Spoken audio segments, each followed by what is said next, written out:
मेरा नाम है मोहित और आपका स्वागत है हमारे YouTube चैनल हिस्ट्री चैंपियन में। तो जैसा कि आप जानते हो, आपका BA सेकंड सेमेस्टर का जो इतिहास का पेपर होता है, आधुनिक विश्व का इतिहास, इससे संबंधित जो अति लघुतरात्मक प्रश्न है वो आपके सामने मैं लेकर आया हूँ। काफ़ी इंपॉर्टेंट वीडियो होने वाला आपके सामने ये। तो इसमें क्या कवर करनी है अपन, जो 10 छोटे वाले लघुतरात्मक प्रश्न आएंगे वो प्रश्न इसमें मैं आपको कवर करवा दूंगा। साथ के साथ मैं आपको कवर करवाऊंगा इसके अंदर जो आपको 2 लघुतरात्मक प्रश्न करने होते हैं वो। तो इस वीडियो को देखोगे तो लघुतरात्मक और अति लघुतरात्मक प्रश्न आपके अच्छे से कवर हो जाएंगे। टॉप 20 क्वेश्चंस मैं आपको इसमें करवाने वाला हूँ। काफ़ी इंपॉर्टेंट वीडियो है, वीडियो को अंत तक आपको देखना है। साथ के साथ मैं आपको बताऊं, आप में से काफ़ी बच्चे क्या करते हो, चैनल को सब्सक्राइब नहीं करते हो, वीडियो देख लेते हो लेकिन सब्सक्राइब नहीं करते हो। वीडियो को लाइक कर दीजिए और अपने दोस्तों को जरूर से शेयर कर देना। तो चलो शुरू करते हैं अपन वीडियो को।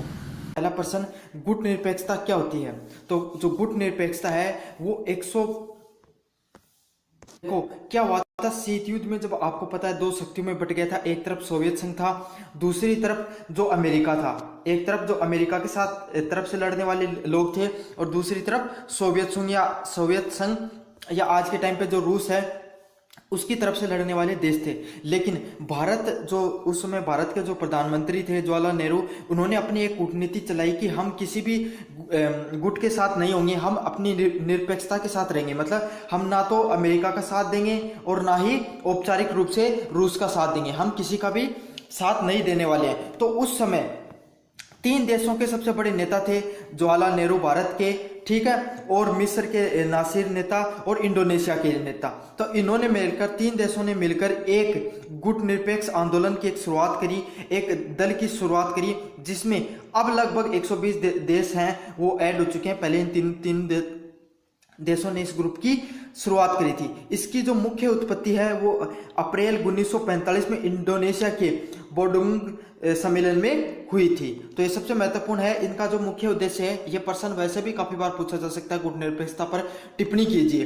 लेकिन इस गुट बनाने की मुख्य उद्देश्य यही था कि हम किसी भी एक देश का साथ नहीं देने वाले, हम अपना गुट निरपेक्षता अलग रखेंगे।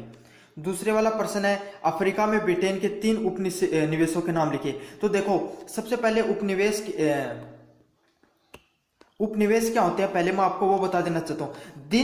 जो पहले भारत भी एक उपनिवेशी देश था, मतलब जिन देशों पर दूसरे देश राज करते हैं, जैसे भारत पर अंग्रेजों ने राज किया तो भारत भी एक उपनिवेशी देश था। तो उसी प्रकार से जो अफ्रीका के 3 ऐसे कौन से देश पर जिन पे अलग अलग देशों ने राज किया है, तो पहला घाना, नाइजीरिया और जॉर्जिया। ये प्रश्न बहुत बार पूछा गया, बहुत मोस्ट इंपोर्टेंट प्रश्न है।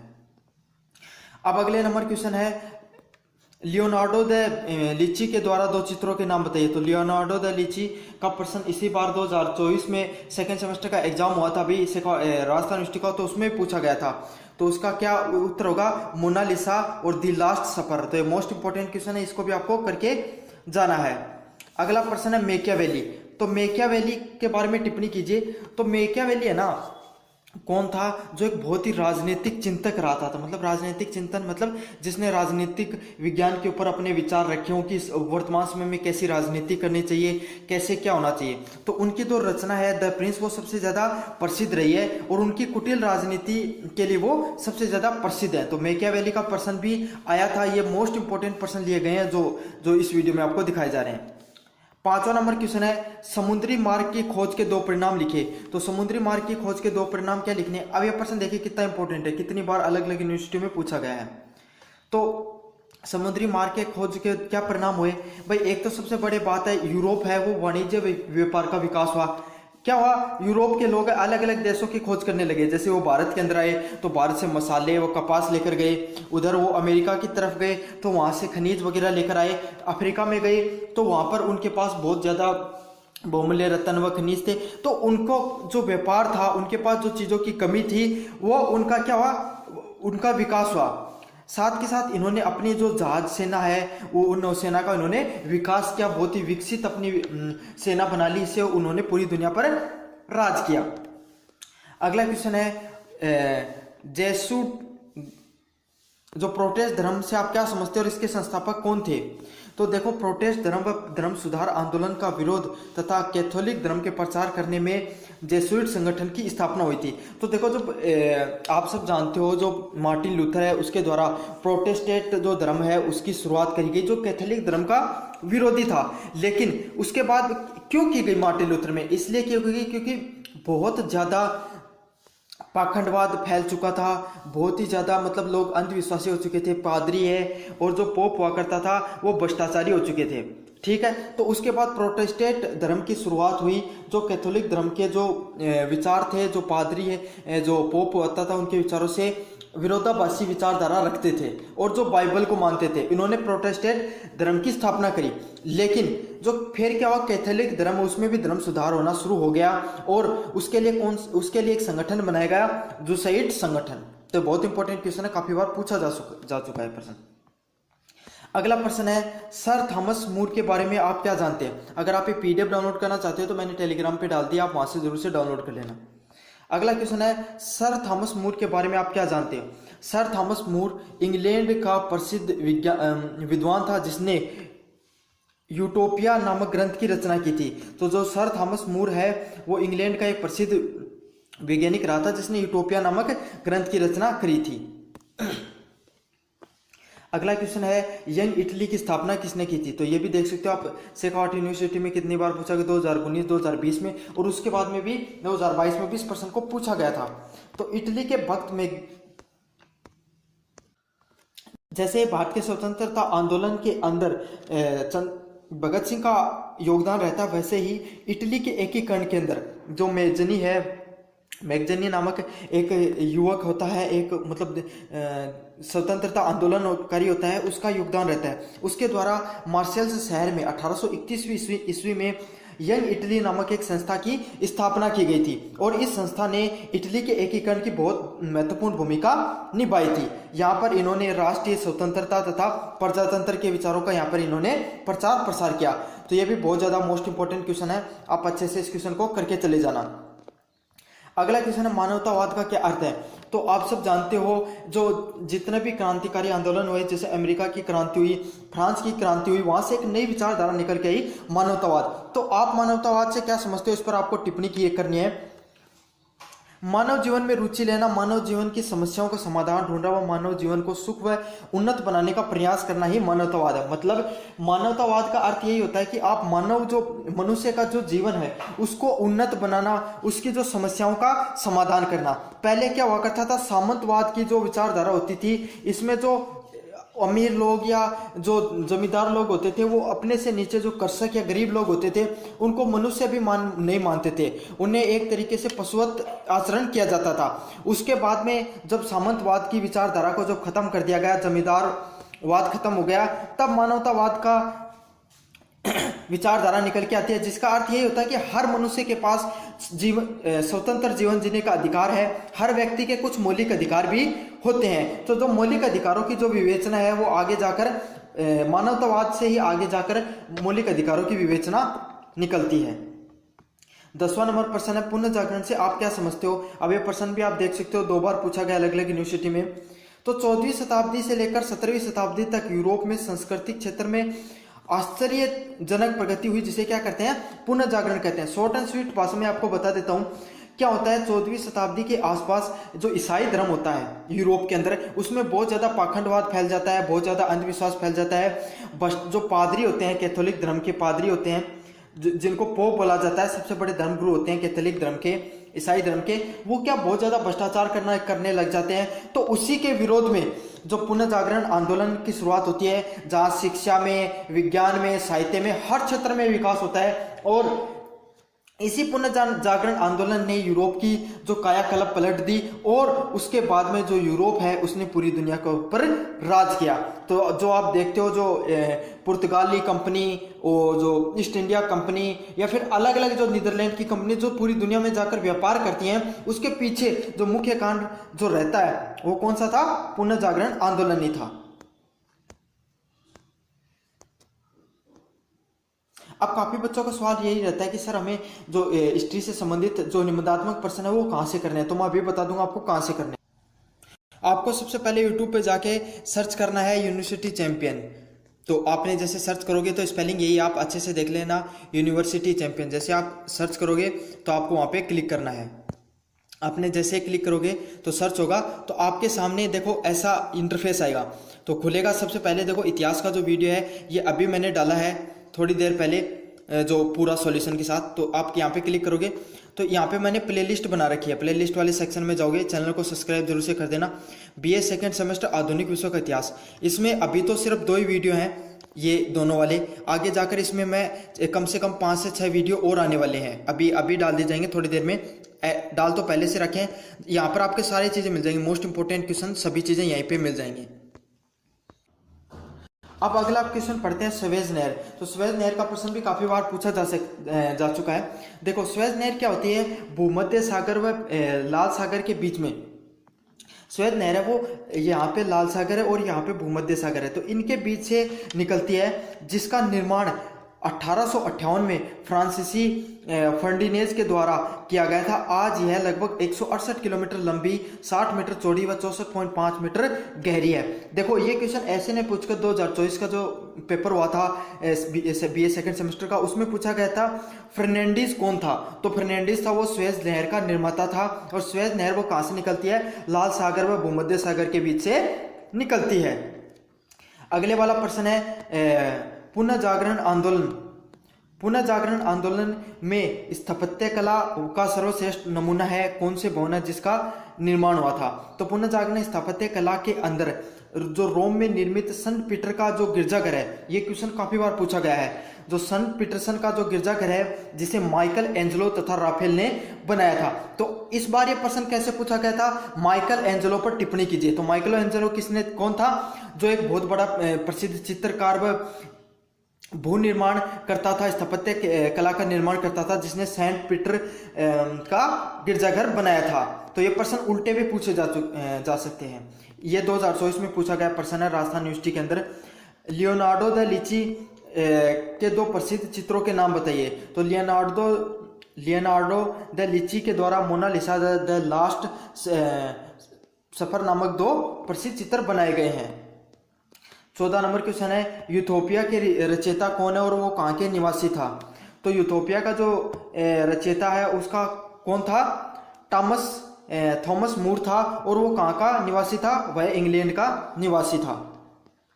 चलो बढ़ते हैं 15 नंबर क्वेश्चन की तरफ। मार्टिन लूथर क्यों प्रसिद्ध है। तो जर्मनी का जो सबसे प्रसिद्ध प्रोटेस्टेंट होता है, मतलब मार्टिन लूथर ने जो पुनर्जागरण आंदोलन है उसकी नींव रखी थी, ईसाई धर्म के अंदर सुधारों में उसने ही किया था, और उसी के द्वारा प्रोटेस्टेंट धर्म की शुरुआत की गई थी, जो ईसाई धर्म की एक विपरीत विचारधारा थी। ठीक है, उसने यूरोप के अंदर धर्म सुधार आंदोलन की शुरुआत करी थी। अब बढ़ते हैं 16 नंबर क्वेश्चन की तरफ। पोप के द्वारा पोप विमोचन पत्रों से आप क्या समझते हैं। तो पोप विमोचन पत्र जो धन के बदले, देखो एक क्या हुआ था, जब धार्मिक युद्ध शुरू हुआ था, क्रूसेड या धर्म युद्ध शुरू हुआ था, तब क्या हो गया था, जो यूरोप के जितने भी चर्च थे उनके पास पैसे की कमी हो गई थी। तो उन्होंने क्या किया, एक पाप विमोचन पत्र लॉन्च किया, जिसमें क्या एक लेटर लिखा गया, और उन लेटरों में कुछ लाइनें लिखी गई थी बाइबल की, और उसमें लोगों को ये कहकर वो बेचे जा रहे थे कि अगर आप इन पाप विमोचन पत्रों को खरीद लेते हो तो आपको क्या है कि आपके पापों से मुक्ति मिल जाएगी। तो इसके विरोध में सबसे पहले मार्टिन लूथर खड़ा हुआ था और उसने इन सब चीजों का विरोध करना शुरू किया था। तो आपको समझ में आ गया होगा कि पाप विमोचन पत्र क्या होते हैं। अब पढ़ते हैं 17 नंबर क्वेश्चन की तरफ। धर्म सुधार आंदोलन का तत्कालीन प्रभाव क्या था। तो 1517 में मार्टिन लूथर द्वारा विटन्सबर्ग में पोप के एजेंट टेटजल द्वारा बेचे गए पोप विमोचन समापत्रों का विरोध करना था। अब बढ़ते हैं 18 नंबर क्वेश्चन की तरफ। मार्टिन लूथर के 2 सिद्धांतों को बताइए। तो मार्टिन लूथर के 2 सिद्धांत क्या थे। पापों से मुक्ति नहीं, वह भी गलती कर सकता है। पोप, हाँ देखो उसमें क्या कहा गया था कि पोप है ना, जो ईसाई धर्म का सबसे बड़ा धर्म गुरु होता है, कैथोलिक धर्म का, उसके बारे में मार्टिन लूथर ने यही कहा था कि पोप इस ईश्वर का, पोप क्या होता था, वो बताते थे कि वो ईश्वर के द्वारा भेजा हुआ व्यक्ति है, मतलब इनडायरेक्टली ऐसे बोलते कि वो भी एक प्रकार का ईश्वर ही है। तो मार्टिन लूथर ने कहा कि पोप ईश्वर नहीं है, आप पोप की सारी बातें मानकर पाप से मुक्त नहीं हो सकते हो सकता है कि कभी कभी पोप भी गलती कर दे।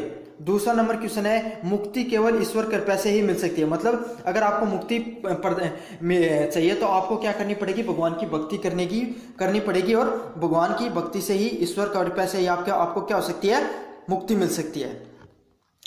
अब बढ़ते हैं 16 नंबर क्वेश्चन की तरफ। प्रतीक धर्म सुधार आंदोलन को सफल बनाने वाली संस्थाओं के नाम लिखिए।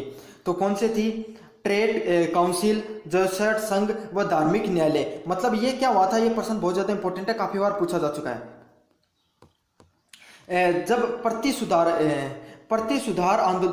धर्म सुधार आंदोलन हुआ था, जिसमें क्या हुआ था कि जो कैथोलिक धर्म था उसके अंदर सुधार करने की कोशिश की गई थी। तो वो कौन सी संस्थाओं के द्वारा की गई थी, ट्रेड काउंसिल के द्वारा, जेsuit संघ के द्वारा व धार्मिक न्यायालय के द्वारा की गई थी। 20 नंबर क्वेश्चन है, सामंतों के 2 कर्तव्यों का उल्लेख कीजिए। तो जो सामंत होते थे उनके क्या क्या कर्तव्य होते थे।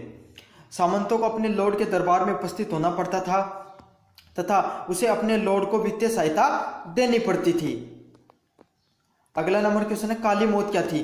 तो देखो, मध्य यूरोप के अंदर जो आज के समय जो अपने माता का जो रोग बोलते हैं ना, उसे ही काली मौत की महामारी फैली गई थी 1348 से 1351 के बीच में, जिसके अंदर क्या हो गई थी, लगभग आधा यूरोप है उसकी जनसंख्या क्या हो गई थी, नष्ट हो गई थी, मतलब खत्म हो गई थी। जैसे आज के समय में कोरोना महामारी फैली थी ना, वैसी ही महामारी यूरोप के अंदर 14वीं शताब्दी के अंदर फैली थी, जिसे काली मौत के नाम से जाना जाता है। 22 नंबर प्रश्न है, सामंत प्रथा के 2 लाभ बताइए। तो ये प्रश्न देख सकते हो आप, कितनी बार पूछा गया है। तो यूरोप के अंदर शांति व्यवस्था स्थापित करने, सामंत प्रथा के 2 लाभ क्या थे। एक तो यूरोप के अंदर शांति व्यवस्था है वो फैल चुकी थी तथा निरंकुश व स्वेच्छा जो राजाओं पर नियंत्रण हो गया था, और उनकी जो शक्तियां वो भी क्या हो गई थी, सीमित हो गई थी। अब बढ़े अगले नंबर क्वेश्चन की तरफ, पूंजीवाद की 2 विशेषताएं बताइए। तो पूंजीवाद की 2 विशेषताएं क्या है, इससे पूंजी की उत्पादन के उपकरणों पर पूंजीपतियों का स्वामित्व होता था। मतलब पूंजीवाद वही होता है जिनके पास बहुत ज्यादा पैसा होता है, और जो पैसे वाले लोग, अमीर लोग होते हैं, वो पूरी दुनिया पर आज के समय क्या करते हैं, कंट्रोल करते हैं, वही पूंजीवाद कहलाता है। और इससे क्या, राज के नियंत्रण से मुक्ति होती है। मतलब इससे क्या होता है, राजा का ज्यादा नियंत्रण नहीं होता, बल्कि अमीर लोग ही पूरी दुनिया पर राज करते हैं। बोस्टन टी पार्टी, ये क्वेश्चन 2024 में पूछा गया प्रश्न है, बहुत इंपॉर्टेंट प्रश्न, आप जरूर से देख लेना। 24 number question, Boston T party से आप क्या समझते हो। तो 1773 ईस्वी में अमेरिकियों द्वारा अंग्रेजों की जहाजों पर चाय की पेटियों को समुद्र में फेंकने की घटना को बोस्टन टी पार्टी कहा गया। देखो मैं आपको समझाता हूँ। ईस्ट इंडिया कंपनी को क्या हो गया था, अमेरिका में चाय बेचने का जो अधिकार वो मिल गया था, लेकिन ईस्ट इंडिया कंपनी के द्वारा पहले चाय पर कोई किसी प्रकार का कोई कर नहीं था, लेकिन बाद में कर लगा दिया गया था। तो अमेरिकी लोग इस बात से खुश नहीं होते हैं, और वो क्या करते हैं, बोस्टन नामक एक जगह होती है, बंदरगाह होता है, वहां पर जाते हैं, और ईस्ट इंडिया कंपनी की 4 से 5 जो माल जहाज आते हैं, जहां पर चाय लदी हुई थी, वहां पर कुछ विद्रोही पहुंचते हैं और उन मालगाड़ियों में लदे हुए सारी चाय को समुद्र में फेंक देते हैं। तो इस घटना को ही बोस्टन टी पार्टी के नाम से जाना जाता है। इस घटना के बाद में अमेरिका और जो ब्रिटेन है उनके बीच में बहुत बड़ा विरोध उत्पन्न हो जाता है। अगला प्रश्न है, 95% किसने लिखे थे। तो 95% किसके द्वारा लिखे गए थे, मार्टिन लूथर के द्वारा लिखे गए थे। अगला प्रश्न है, रोब स्पेयर किसके द्वारा कौन था। तो मैक्मिलियन रोबस्पियर एक फ्रांसीसी वकील और राजनीतिक था। इसने फ्रांसीसी क्रांति से जुड़े सर्वाधिक प्रसिद्ध तथा प्रभावशाली लोगों में गिना जाता था। ये भी काफी इंपॉर्टेंट प्रश्न, आप देख के चले जाना। 27 नंबर प्रश्न है, जर्मनी के एकीकरण में किस राज्य का नेतृत्व हुआ। तो जर्मनी के एकीकरण में प्रसा राज्य का नेतृत्व हुआ, जिसमें बिस्मार्क प्रसा का चांसलर था। 28 नंबर क्वेश्चन है, sun यात-सेन कौन था। तो हम सब जानते हैं sun यात-सेन को चीन का राष्ट्रपिता के नाम से भी जाना जाता है। डॉक्टर sun यात-सेन चीन के राष्ट्रीय आंदोलन के क्या थे, प्रमुख नेता हुए थे, जिन्होंने 1905 में जापान में हुई तुंगमेग हुई नामक एक राष्ट्रीय क्रांतिकारी दल की स्थापना की गई थी। ठीक है, इन्हें चीन का राष्ट्रीय पिता के नाम से भी जाना जाता है। तुंगमेग हुई नामक एक राष्ट्रीय क्रांतिकारी दल की स्थापना की थी, और इनके द्वारा वहां की जो डेन जो साम्राज्य था उसको उखाड़ फेंक दिया गया था इनके द्वारा, और ये चीन के पहले राष्ट्रपति भी बनते हैं उसके बाद में। 29वां क्वेश्चन है, बोल्शेविक क्रांति कब हुई थी? तो रूस में 1917 में हुई बोल्शेविक क्रांति कहा जाता है, क्योंकि बोल्शेविक नामक राजनीतिक समूह ने इस क्रांति पर महत्वपूर्ण भूमिका निभाई थी और क्रांति की दशा व दिशा को नियंत्रित किया था। तो सबसे पहले आपको ये याद रखना है कि रूस में 1917 में हुई एक प्रकार की क्रांति थी। अब बढ़ते हैं 29 नंबर क्वेश्चन की तरफ, क्यूबा संकट। तो क्यूबा संकट क्या होता है? क्यूबा मिसाइल इजराइल संकट के नाम से जाना जाता है। देखो क्या होता है, संयुक्त राज्य अमेरिका और क्यूबा के बीच में अमेरिका और जो रूस के बीच में टकराव होता है। तो जो संयुक्त राज्य अमेरिका है वो क्या करता है, क्यूबा नामक जगह होती है जो वहाँ पर अफ्रीका में, वहाँ पर अपनी सारी मिसाइलें लगाकर रख देता है ताकि वो अटैक कर सके अमेरिका पर। लेकिन क्या होता है, एक दिन अमेरिका के जो जहाज हैं वो इस चीज़ को पकड़ लेते हैं और उसके बाद में अमेरिका बहुत ज़्यादा अपना विरोध दर्ज कराता है। उसके बाद में क्यूबा देश से अपनी सारी मिसाइलों को हटा लिया जाता है। तो इसे कहा जाता है क्यूबा मिसाइल संकट, जो कब उत्पन्न हुआ था? अक्टूबर 1962 में। 30वां क्वेश्चन है, औद्योगिक क्रांति का शब्द का प्रयोग सर्वप्रथम किस विद्वान ने किया था? तो किसके द्वारा किया गया था? ब्लाकी के द्वारा 1837 में किया गया था। तो ये सभी महत्वपूर्ण प्रश्न है जो आपको मेरे द्वारा करा दिए गए हैं। PDF अगर आप डाउनलोड करना चाहते हो तो आपको टेलीग्राम ग्रुप पर ये मिल जाएगी।